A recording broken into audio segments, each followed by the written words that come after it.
శ్రీ గురుభ్యో నమః. శ్రీమాత్రే నమః. ఈ వీడియో చూడబోయే ముందు జై శ్రీకృష్ణ అని కమెంట్ చేయండి. హిందూ మతంలో ఏకాదశికి అధిక ప్రాముఖ్యత ఉంటుంది. మత విశ్వాసాల ప్రకారం ఏకాదశి రోజు విష్ణుమూర్తిని పూజిస్తారు. హిందూ క్యాలెండర్ ప్రకారం నెలకు 2 ఏకాదశి తేదీలు ఉన్నాయి. ఈ విధంగా సంవత్సరానికి 24 ఏకాదశులు ఉంటాయి. అయితే జూన్ 2వ తేదీన అపర ఏకాదశి వచ్చింది.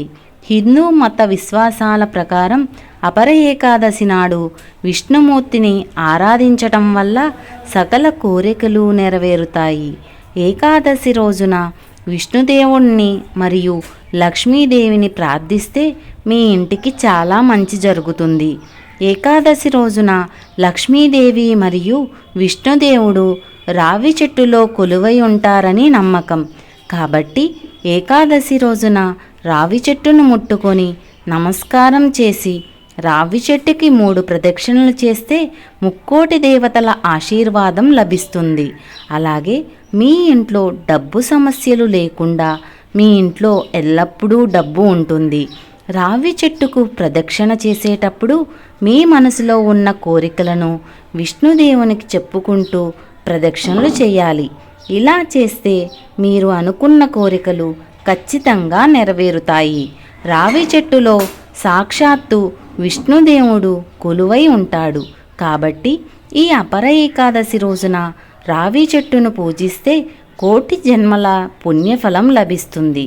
శ్రీ మహావిష్ణువు ఈ విశ్వానికి సంరక్షకుడు. కాబట్టి ఏకాదశి రోజున భక్తి శ్రద్ధలతో ఇంట్లో పూజ చేస్తే గత జన్మలో చేసిన పాపాలన్నీ తొలగిపోయి విష్ణుమూర్తి ఆశీర్వాదం వల్ల అపర కుబేర యోగం ప్రాప్తిస్తుంది. ఏకాదశి రోజున చేసే దీపారాధన వల్ల రెట్టింపు పుణ్యఫలం పొందవచ్చు. ఏ ఇంట్లో అయితే ఈ రోజున పూజ చేస్తారో ఆ ఇంట్లో లక్ష్మీదేవి నివసిస్తుంది. ఏకాదశి రోజు పూజ చేసేవాళ్ళు సూర్యోదయానికి ముందే నిద్రలేచి స్నానమాచరించి సూర్యుడికి అర్ఘ్యం సమర్పించాలి. ఆ తరువాత పూజా మందిరాన్ని శుభ్రం చేసుకొని దీపం వెలిగించాలి. ఈ రోజున పూజ చేసేటప్పుడు తప్పనిసరిగా తులసి ఆకులు ఉండాలి. ఎవరైతే నరదృష్టి ఉంటుందో అలాంటి వారు ఈ ఏకాదశి రోజున 2 లవంగాలను నీటిలో వేసుకొని స్నానం చేస్తే మీపై ఉన్న చెడు దృష్టి అంతా తొలగిపోతుంది. తద్వారా మీరు ఎల్లప్పుడూ సుఖ సంతోషాలతో ఆరోగ్యవంతులుగా ఉంటారు. ఏకాదశి రోజున పూజ చేసేటప్పుడు పసుపు రంగు దుస్తువులు ధరిస్తే చాలా మంచిది. అలాగే పూజలో చామంతి పూలను సమర్పిస్తే ఇంకా మంచిది. పూజలో దేవునికి నైవేద్యంగా 2 అరటి పండ్లు లేదా ఒక చిన్న బెల్లం ముక్కను నివేదించినా సరిపోతుంది. ఈ ఏకాదశి రోజున పూజ చేసేటప్పుడు ఓం నమో భగవతే వాసుదేవాయ నమః అనే మంత్రాన్ని 3 సార్లు జపిస్తే చాలా మంచిది. ఈ రోజున ఎవరైతే ఈ మంత్రాన్ని జపిస్తారో వారికి విష్ణుదేవుని అనుగ్రహం వల్ల రాజయోగం వరిస్తుందని వేద పండితులు అంటున్నారు.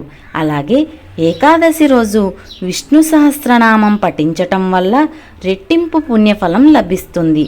సకల దేవుళ్ళు రావి ఆకుల్లో ఉంటారని నమ్మకం. కాబట్టి ఏకాదశి రోజున పూజ చేసేటప్పుడు 2 రావి ఆకులను తీసుకొని వాటికి కుంకుమ బొట్లు పెట్టి పూజా గదిలో ఉంచి పూజ చేయండి. పూజ పూర్తయిన తర్వాత ఆ రావి ఆకులకు నమస్కారం చేసి మీ పర్సులో ఉంచండి. ఇలా చేస్తే మీ పర్సులో ఎల్లప్పుడూ డబ్బు ఉంటుంది.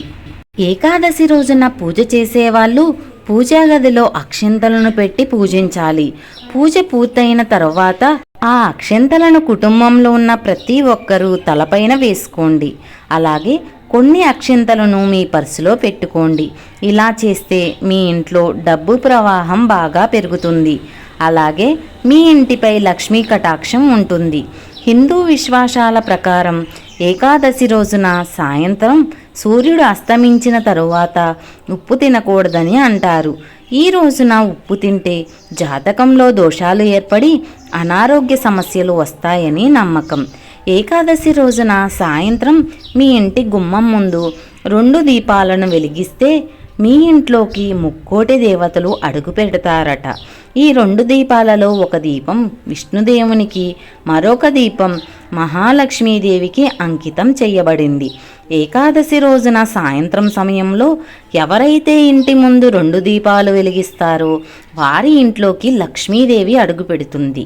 ఏకాదశి రోజున తెల్లవారుజామునే నిద్రలేచిన తరువాత సాయంత్రం వరకు నిద్రపోకూడదు.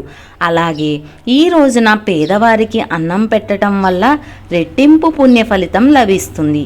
ఏకాదశి రోజున ఎవరి దగ్గర నుంచి డబ్బులు తీసుకోకూడదు, అలాగే ఎవరికీ డబ్బు ఇవ్వకూడదు. ఇలా చేయటం వల్ల మీ ఇంటికి కష్టాలు ఏర్పడతాయి.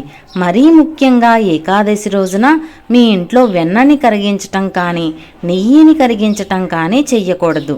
ఎందుకంటే మన హిందూ ధర్మంలో వెన్న అనేది లక్ష్మీప్రదం. అందుకే ఏకాదశి రోజున వెన్నని కరిగించకూడదు. ఈ రోజున ఇంట్లో ఉన్న స్త్రీలు కంటతడి పెట్టకూడదు. స్త్రీలు కంటతడి పెట్టినా ఇంట్లో లక్ష్మీదేవి ఉండదు. ఏకాదశి రోజున తలకి నూనె రాయకూడదు అంటారు. అలా చేస్తే ఆయుక్షీణం అవుతుందట.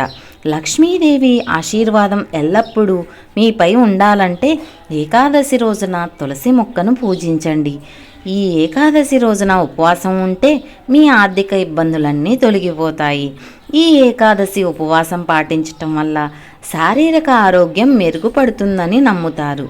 ఏకాదశి రోజున భోజనం చేసేటప్పుడు కంచు పాత్రలను వాడకూడదు. అలాగే ఏకాదశి రోజున అన్నం తినకూడదని పండితులు అంటున్నారు. ఎందుకంటే ఏకాదశి రోజున వడ్ల ధాన్యాలలో సకల పాపాలు నివసిస్తాయని నమ్మకం. కాబట్టి ఏకాదశి రోజున అన్నం తినటం వల్ల ఆ పాపాలన్నీ శరీరంలోనికి చేరతాయట. అందుకే ఏకాదశి రోజున అన్నం తినకుండా ఉంటే మంచిదని అంటారు. మన బిజీ లైఫ్లో మనం ఆరోగ్యంపై శ్రద్ధ తగ్గిపోతుంది. అందుకే రకరకాల అనారోగ్య సమస్యలు చుట్టుముడుతున్నాయి. కాబట్టి ప్రతి ఏకాదశి రోజున ఉపవాసం ఉండటం వల్ల జీర్ణ వ్యవస్థలో ఉండే సమస్యలు తీరిపోతాయి.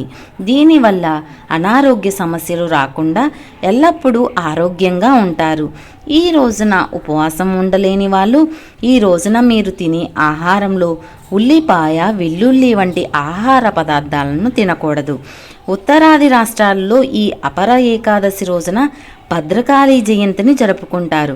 ఎందుకంటే దక్షయజ్ఞం సమయంలో శివుని భార్య సతీదేవి తనకు జరిగిన అవమానాన్ని తట్టుకోలేక అగ్నికి ఆహుతి అయిపోతుంది. ఆ సమయంలో ఉగ్రుడైన పరమేశ్వరుడు తన జటాజూటం నుంచి భద్రకాళిని సృష్టించాడు.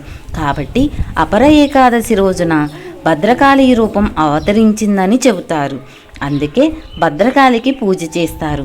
ఈ విధంగా ఏకాదశి రోజున ఇంట్లో పూజ చేస్తే అఖండ పుణ్యం లభించటంలో ఎటువంటి సందేహం లేదని పండితులు చెబుతున్నారు.